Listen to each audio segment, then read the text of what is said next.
ये सब अपराध करने के बाद उसका एक वीडियो वायरल हुआ जिसमें वो बड़े गर्व से कह रहा है कि मैंने ऐसे ऐसे काम कर दिया और मैं कुछ दिन के लिए जेल जा रहा हूँ कि यहाँ पर योगी राज है और योगी की पुलिस ने उसको हमेशा के लिए परमानेंट जमानत दे दी।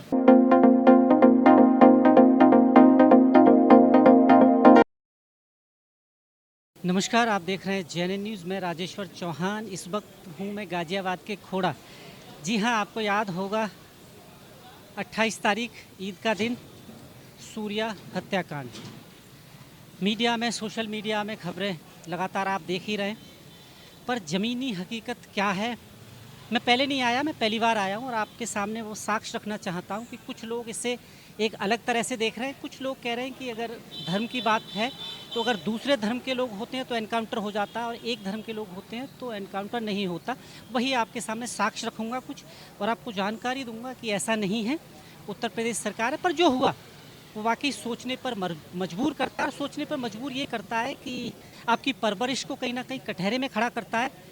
आखिर ये यूथ को जो देश का भविष्य बनना चाहता है वो जा किस रास्ते पर रहा है, पर सोचना ये भी पड़ेगा।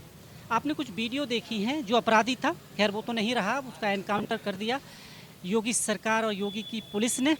पर आपको याद होगा ये सब अपराध करने के बाद उसका एक वीडियो वायरल हुआ जिसमें वो बड़े गर्व से कह रहा है कि मैंने ऐसे ऐसे काम कर दिया और मैं कुछ दिन के लिए जेल जा रहा हूँ। तो अब कानून की खिल्ली उड़ा रहा था कुल मिला के। उसको ये पता था कि मैं जेल जाऊंगा और थोड़े दिन में ज़मानत मिल जाएगी, पर उसे ये नहीं पता था कि यहाँ पर योगी राज है और योगी की पुलिस ने उसको हमेशा के लिए परमानेंट जमानत दे दी। यही इसका सत्य है। पर अब मैं एक नज़र आपकी डालना चाहता हूँ, जो लोग ये कहते हैं कहीं ना कहीं कि हिंदू मुस्लिम हो रहा है। आप देखिए, उत्तर प्रदेश के एक साल के डाटा की बात करें तो यहाँ पर एनकाउंटर हुए 17,043, जिसमें मौतें हुई 289 और घायल हुए 11,834, गिरफ्तारियाँ हुई 34,253 लोग। अब ये है जिसमें जो लोग हिंदू मुस्लिम करते हैं, मैं उनको बताना चाहता हूँ, डाटा आपके सामने रखना चाहता हूँ थोड़ा सा। हिंदू जो एनकाउंटर हुए वो थे 138, 138 लोग, मुस्लिम 67, जी हाँ 67 सिर्फ। अब आप अंदाज़ा लगाइए, और सिख 2। जो लोग हिंदू मुस्लिम करते हैं उनके लिए डाटा ज़रूरी है कि आप देख लीजिए मात्रा किसकी ज़्यादा है, क्योंकि बात हिंदू मुस्लिम की नहीं है। और मैं बात करूं और आगे बढ़ते हैं इसमें, अगर हम जाति पे जाते हैं तो देखिए 20 ब्राह्मण, 18 ठाकुर और गुजर Jat 17, 16 Yadav, SC 14, ST 3, OBC 8 और अन्य जो कहते हैं 42। यानी कि अब जाति में अगर बातें तो बाबा की पुलिस पे जो लोग आप इल्ज़ाम लगाते हैं कि यहाँ हिंदू मुस्लिम है, ऐसा कतई नहीं है, मात्रा कुछ और ज़्यादा है। तो आप लोगों को ये कहने से पहले कि हिंदू मुस्लिम है, कतई नहीं है। अपराधी अपराधी होता है, ना उसकी जात होती है ना कुछ होती है। और ऐसे अपराधियों को शायद समाज में रहने का अधिकार नहीं है, जो किसी के घर की खुशियाँ मात्र इस वजह से छीन ले कि उसे अपना वर्चस्व कायम करना चाहिए था। मामला इसमें निकल के ये आ रहा है, इसमें सबसे बड़ा हाथ किसका रहा इस हत्या में आजकल। अब खबरें ये आ रही हैं, उधर खबर ये आ रही है, यहाँ पर ये पीछे आप देख रहे हैं यही घर है। खबर ये आ रही है कि जो इस अपराधी के पिता थे उसने ये कहा कि इसका आज ही काम तमाम कर दो। अब इस परवरिश पे सवाल उठते हैं। एक बात ये होगी, दूसरी बात हम कहते हैं उन लोगों के लिए जो ये कहते हैं कि भैया घर तोड़ना तो ठीक नहीं है।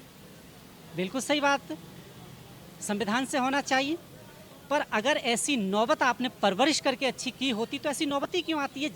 होना चाहिए बिल्डोजर आंदोलन, क्योंकि इससे उन लोगों में डर बैठेगा, उन माता पिताओं में डर बैठेगा। जब उनका बच्चा गलत करेगा ना, वो कहेंगे गलत मत कर, तेरे चक्कर में हमारा घर टूट जाएगा। बहुत ज़रूरी है ये होना, क्योंकि जो लोग ये आड़ देते हैं ना कि ये बुलडोज़र ठीक नहीं है, वाकई अगर किसी से डर खत्म हो जाए तो मान के चलिए उस डर की परिभाषा क्या होगी, लोग तो डरेंगे ही नहीं।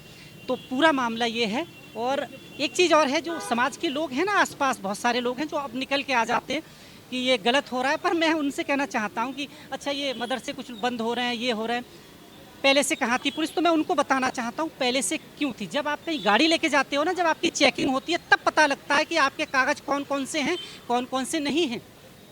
और ये आलम जो आप कह देते हैं ना कि पहले कहाँ थी, तो यकीन मानिए जो लोकल लेवल पे शासन प्रशासन है वो भ्रष्ट है। एक्चुअली पता उसे होता है, कुछ पैसे दीजिए, आप लीगल करवा लीजिए, आप घर बनाइए, थोड़े से पैसे दे दीजिए, सब कुछ हो जाता है। तो ये सरकार की गलती के साथ सबसे ज़्यादा अगर गलती है तो लोकल एडमिनिस्ट्रेशन की गलती है कि वो इस पर ध्यान नहीं रख पाता है। मामला गंभीर है, आप देख ही रहे 28 तारीख और आज 4 तारीख हुई है। लोग यहाँ आ रहे हैं, मिलने जा रहे हैं, नेता से लेके हर तरह के, यानी राजनीतिक चीज़ें बन गई हैं। और खबर ये आई है अभी कि जो इनके परिवार वाले हैं सूर्या के, उनको मुआवजे के तौर पर एक नौकरी दी गई है योगी सरकार की तरफ से, पर बाकी जो अपराधी हैं वो भी फरार हैं। आप पूरा मामला यही है, मैंने आपके सामने शख्स पूरे साक्ष्य रखें। पीछे घर है, हम घर चलते हैं और आपको उन लोगों से भी मिलवाऊंगा। आप साथ जुड़े रहें, आप देख रहे हैं JNN न्यूज़। धन्यवाद।